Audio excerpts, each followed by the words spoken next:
નમસ્કાર વિદ્યાર્થી મિત્રો, આજે આપણે ધોરણ 12 માં ચેપ્ટર નંબર 10 માં છેલ્લા ટોપિક વિશે ચર્ચા કરીશું, જૈવિક ખાતરો તરીકે સૂક્ષ્મજીવો.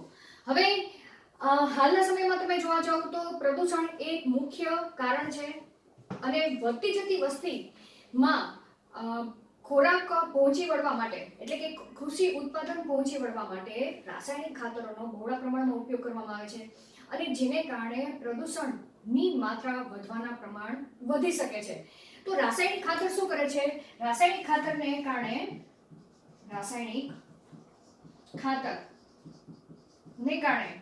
એક તો ભૂમિનું પ્રદૂષણ થાય છે, તેની સાથે સાથે પાણીનું પ્રદૂષણ થવાની સંભાવના પણ શું થાય છે? વધી જાય છે. પ્રદૂષણ પણ વધે છે. બરાબર.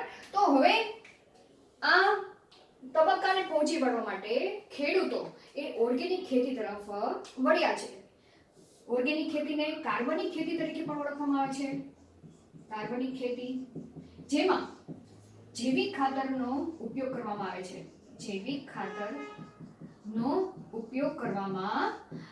છે. હવે જૈવિક ખાતર એટલે શું કે એ એવું ખાતર કે જેની અંદર સજીવોનો ઉપયોગ કરવામાં આવે છે. બરાબર. જેમાં સજીવનો ઉપયોગ કરવામાં આવે છે અને એ સજીવો જમીનની ફળદ્રુપતા વધારે છે, તેની સાથે સાથે પ્રદૂષણનું પ્રમાણ પણ એટલે કે પાણીના પ્રદૂષણનું પ્રમાણ પણ ઘટાડે છે. તેની સાથે સાથે જે આહાર શૃંખલામાં જોડાયેલા જે સજીવો છે એ સજીવોનું પ્રમાણ જાળવી રાખવામાં આ સજીવો મહત્વનો ભાગ ભજવે છે.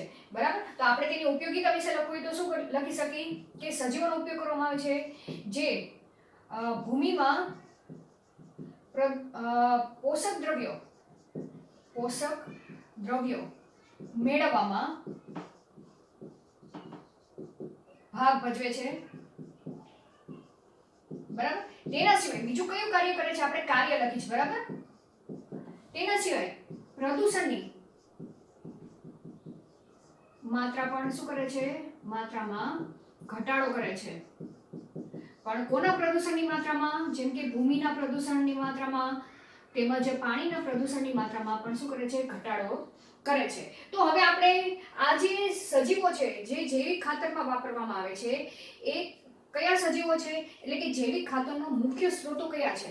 તો આપણે એના વિશે લખી કે જૈવિક ખાતરમાં મુખ્ય સ્ત્રોતો એટલે કે કોનો ઉપયોગ કરવામાં આવે છે?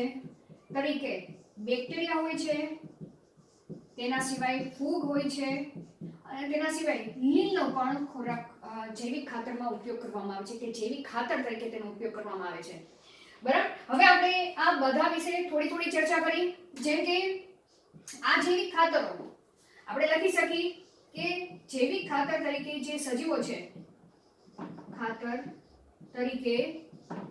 સજીવો કેવા જોવા મળે છે? મુક્તજીવી પણ જોવા મળે છે અને સહજીવી જીવન ગાળતા પણ જોવા મળે છે. હવે આપણે તેના વિશે ચર્ચા કરી. તમે આને ચાર્ટ તરીકે યાદ રાખશો એટલે સરળતાથી તમે યાદ રાખી શકશો. બરાબર. તો પહેલા આપણે મુક્તજીવી અહીંયા તમને આ રીતે ડ્રો કરીને દર્શાવી દો. અહીંયા મુક્તજીવી આપણે લખશું, અહીંયા સહજીવી લખી નાખીએ એટલે કારણ કે મોટો ટોપિક છે એટલે સહજીવી સજીવો જે જૈવિક ખાતર તરીકે તેનો ઉપયોગ કરવામાં આવે છે. સહજીવી સજીવોમાં પણ એમાં પણ પાછા બેક્ટેરિયા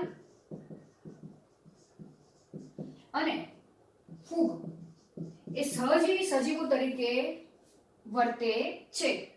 બરાબર. બેક્ટેરિયા તરીકે જોવા જઈએ તો તમને એક ઉદાહરણ યાદ જ છે કે બેક્ટેરિયા તરીકે કયા બેક્ટેરિયા જે સહજીવી જીવન ગાળતા જોવા મળે છે વનસ્પતિ સાથે? Rhizobium bacteria. બરાબર. તો અહીંયા તમે લખી નાખો રાઇઝોબિયમ બેક્ટેરિયા. તેના સિવાય આ રાઇઝોબિયમ બેક્ટેરિયા તેનું આપણે સ્થાન જોવા જઈએ તો તે વનસ્પતિના મૂળ સાથે કેવું જીવન જીવે છે? સહજીવી જીવન ગાળે છે અને શેની રચના તૈયાર કરે છે? ગંડિકા ની રચના તૈયાર કરે છે, બનાવે છે. આપણે આ બધું ભણી જ ગયા છે, બરાબર? એ જ ચર્ચા છે. ચલો હવે કાર્યની દ્રષ્ટિએ જોવા જઈએ તો કયું કાર્ય કરે છે, કે કઈ રીતે તે જૈવિક ખાતર તરીકે વર્તે છે? તો આપણને ખ્યાલ છે કે વનસ્પતિ વાતાવરણમાંથી સીધું જ નાઇટ્રોજનના શોષણની પ્રક્રિયા કરી શકતું નથી, પરંતુ નાઇટ્રોજન એ નાઇટ્રોજનના ક્ષાર સ્વરૂપે હશે ભૂમિમાં, ત્યારે જ તે વનસ્પતિના મૂળ તેના શોષણની પ્રક્રિયા કરી શકશે. તો આ બેક્ટેરિયા એ જ કાર્ય કરે છે કે બેક્ટેરિયા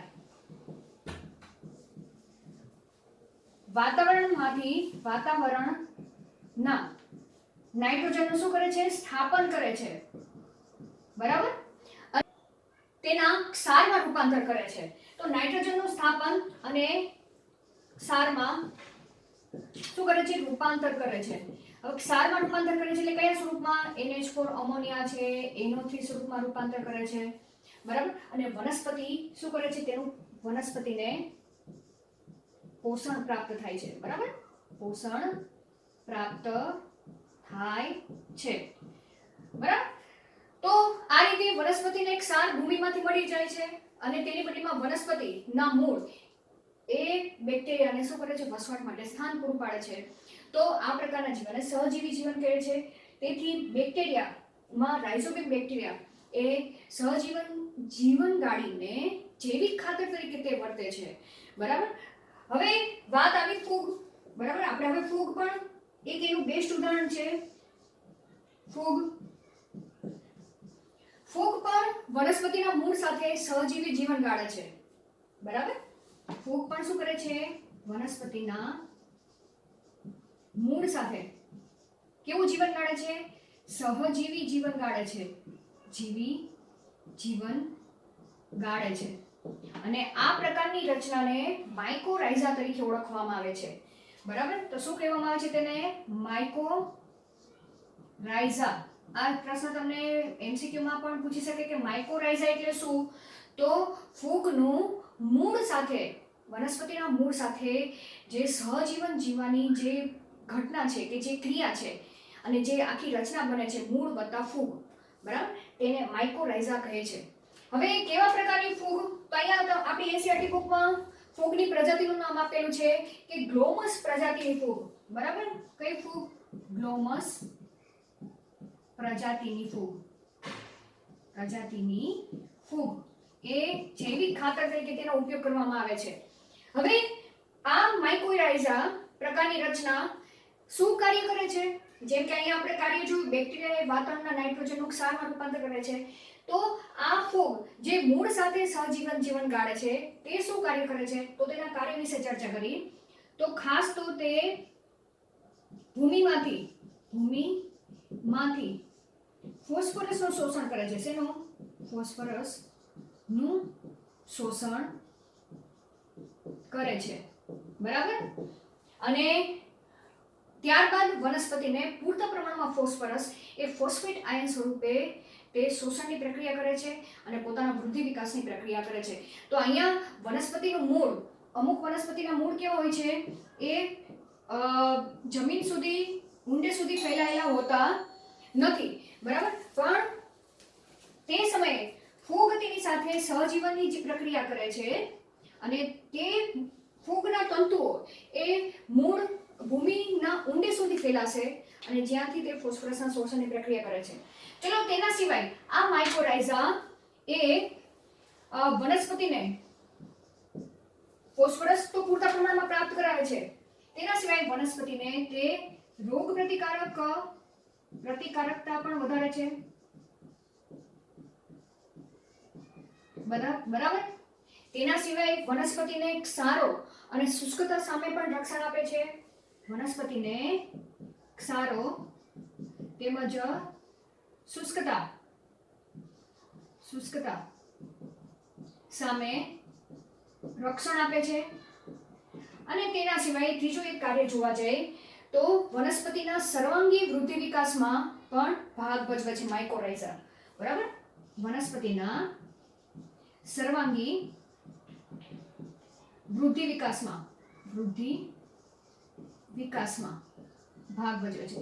તો આટલી આ તમારે કયા છે ટોપિક ઉપયોગિતા ઉપયોગ બરાબર તમારે યાદ રાખવાના છે. માઇક્રોરાઇઝાના ઉપયોગો કયા કયા છે.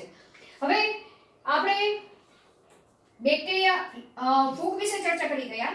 બેક્ટેરિયા તરીકે જે સહજીવી બેક્ટેરિયા છે તેના વિશે ચર્ચા કરી ગયા.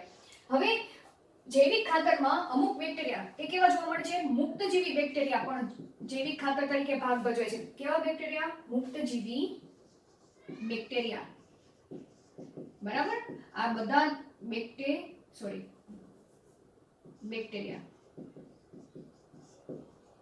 આ ટોપિક તમારે અલગ અલગ ટેબલ વાઇઝ તૈયાર કરીને તમે ફટાફટ તૈયાર થઈ જશે બરાબર. મુક્તજીવી બેક્ટેરિયા તરીકે એઝેટોબેક્ટર છે ને એઝેટોસ્પાઇરિલિયમ બરાબર.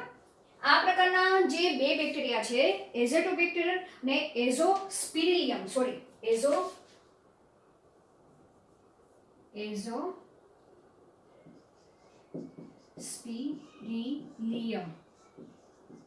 બેક્ટેરિયા ના નામ છે. તેનું કાર્ય પણ સહજીવી બેક્ટેરિયા જેવું છે. નાઇટ્રોજનના સ્થાપનની ક્રિયામાં મહત્વનો ભાગ ભજવે છે બરાબર. તો અહીંયા કાર્ય લખી નાખો. N2 સ્થાપનમાં મહત્વ છે બરાબર. હવે ત્રીજા એક પ્રકારના બેક્ટેરિયા આપણે રહી ગયા છે સાયનોબેક્ટેરિયા. કેટલા બેક્ટેરિયા જોયા? સહજીવી બેક્ટેરિયા વિશે આપણે ચર્ચા કરી ગયા. Rhizobium bacteria. મુક્તજીવી બેક્ટેરિયા તરીકે એઝોબેક્ટર અને એઝોસ્પિરિલિયમ બેક્ટેરિયા છે. અને ત્રીજો એક પ્રકાર છે જેને આપણે કહીએ છીએ સાયનોબેક્ટેરિયા બરાબર. સાયનોબેક્ટેરિયા તરીકે આપણે ચલો અહીંયા એક ચોથો પ્રકાર જોઈ લઈએ. સાયનોબેક્ટેરિયા બરાબર. ચલો હવે સાયનોબેક્ટેરિયા તરીકે અહીંયા તમને નામ આપેલા છે કે સાયનોબેક્ટેરિયા તમને ક્યાં જોવા મળશે? તો સાયનોબેક્ટેરિયા એ તમને જલીય તેમજ સ્થળીય નિવાસ સ્થાનમાં જોવા મળે છે. હવે આ સાયનોબેક્ટેરિયા એ સ્વયંપોષી બેક્ટેરિયા છે. તમારે કયો પ્રકાર યાદ રાખવાનો? સ્વયંપોષી બેક્ટેરિયાનો. સ્વયંપોષી બેક્ટેરિયા આ તમારો મેઇન ટોપિક છે બરાબર. સ્વયંપોષી બેક્ટેરિયા તરીકે સાયનોબેક્ટેરિયા. તેના ઉદાહરણ તરીકે આપણે જોવા જઈએ તો ઉદાહરણ તરીકે છે નોસ્ટોક. કઈ યાદ રાખવાની છે? નોસ્ટોક, એનામિના ને ત્રીજો પ્રકાર છે એસિલેટોરિયા. કયો યાદ રાખવાનો છે?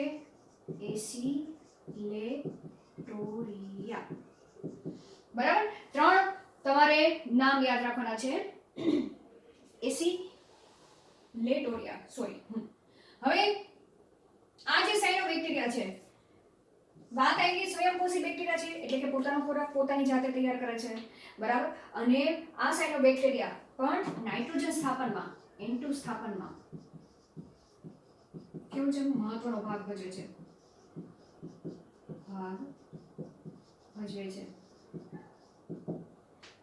ચલો હવે જૈવિક ખાતર તરીકે કેટલીક લીલ પણ ભાગ ભજવે છે બરાબર. લીલ પણ ભાગ ભજવે છે. આપણે સજીવો તરીકે બેક્ટેરિયા અને ફૂગ વિશે ચર્ચા કરી ગયા. મુક્તજીવી બેક્ટેરિયા વિશે પણ ચર્ચા કરી ગયા જૈવિક ખાતરમાં. પછી સ્વયંપોષી બેક્ટેરિયા તરીકે પણ ચર્ચા કરી ગયા. અને ચોથો પોઈન્ટ તમારે યાદ રાખવાનો છે કેટલીક લીલ પણ કાર્બનિક દ્રવ્યોના ભૂમિમાંથી કાર્બનિક દ્રવ્યોના શોષણમાં કાર્બનિક દ્રવ્યો ના શોષણમાં ભાગ ભજવે છે બરાબર. ભાગ ભજવે છે. ચલો લીલ તરીકે તમારે કયું નામ યાદ રાખવાનું છે? નીલ હરિત લીલ. કયું? નીલ હરિત લીલ જે જૈવિક ખાતરમાં તેનો ઉપયોગ જૈવિક ખાતર તરીકે તે ઉપયોગી છે. તો આ રીતે વનસ્પતિ એ જૈવિક ખાતરોમાંથી શું કરે છે? પોષણ મેળવે છે અને પોતાના વૃદ્ધિ વિકાસની પ્રક્રિયા કરે છે, અને જેને કારણે જે આજુબાજુ વસવાટ કરતા જે બીજા જે લાભકારી સજીવો છે તેને પણ નુકસાન પહોંચાડતું નથી. બરાબર. તેની સાથે સાથે જમીનનું પ્રદૂષણ પણ ઓછું જોવા મળે છે કે થતું નથી, અને પાણીનું પ્રદૂષણ પણ થતું નથી. તો અહીં આપણે આ ચેપ્ટર નંબર 10 ના છેલ્લા ટોપિક વિશે આપણે ચર્ચા કરી. આગળના લેક્ચરમાં આપણે બાયોટેકનોલોજીના ચેપ્ટર વિશે ચર્ચા કરીશું. Thank you.